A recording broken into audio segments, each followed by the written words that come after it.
Mais ça a dû être terrible, c'est vrai, c'est ça, de se dire ça y est, c'est maintenant, je vais me couper les cheveux. Ouais. Tu te souviens de ce moment précisément? Bah ouais, je me souviens, ouais, parce que déjà, à chaque fois que je passais dans mes mains dans mes cheveux, je faisais tomber des grosses poignées. Il y avait des poignées de cheveux dans toute la maison, c'était l'enfer.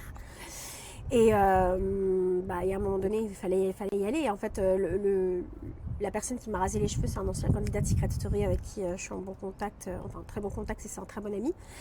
Et en fait, ce jour-là, j'avais mon fils qui me donnait la main.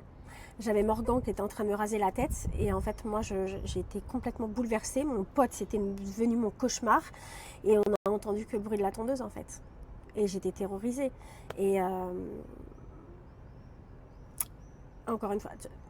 Encore un peu d'émotion évidemment en parlant de ça, parce que Ouais. ça a été, j'imagine, un choc pour toi de te voir après le crâne rasé. D'ailleurs, il y a les photos dans le livre. Quand on est une femme comme ça et qu'on se voit sans cheveux, C'est compliqué. On ouais, voit la maladie, j'imagine. en fait. On voit la maladie.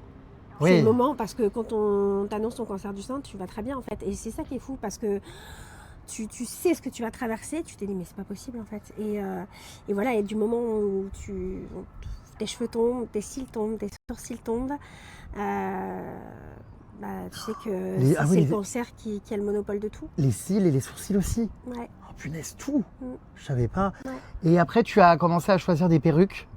Oui, j'ai commencé à choisir des perruques, et après, ça va mieux après ça, oui, ouais. Après, je me suis éclatée. Après, je vais pas dire que les perruques, Ça reste choquant quand même. Ouais. C'est pas toi, quoi. Il y a une part Ouais. même si c'est hyper bien fait, tout le monde ne savait pas que je portais des perruques. Surtout que moi, je me suis amusée. Un jour, j'étais brune, un jour, j'étais blonde, un jour, j'étais rousse.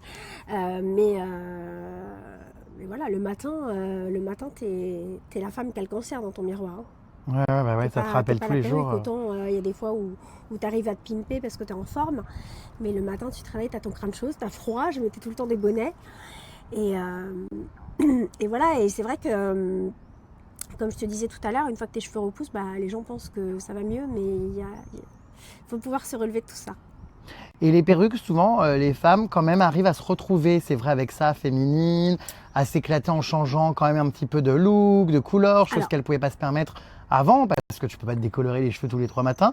J'ai entendu quand même beaucoup de témoignages où, justement, ça réconforte un peu, Alors, justement. Il y a deux choses à savoir. C'est que, oui, ça réconforte. Oui, tu peux te trouver jolie avec des perruques, mais il faut pouvoir se les payer aussi, parce que c'est très cher, ah ouais. C'est exorbitant. Ah ouais. Ouais, oui. C'est 1 500 € même des fois une perruque. Franchement, si t'en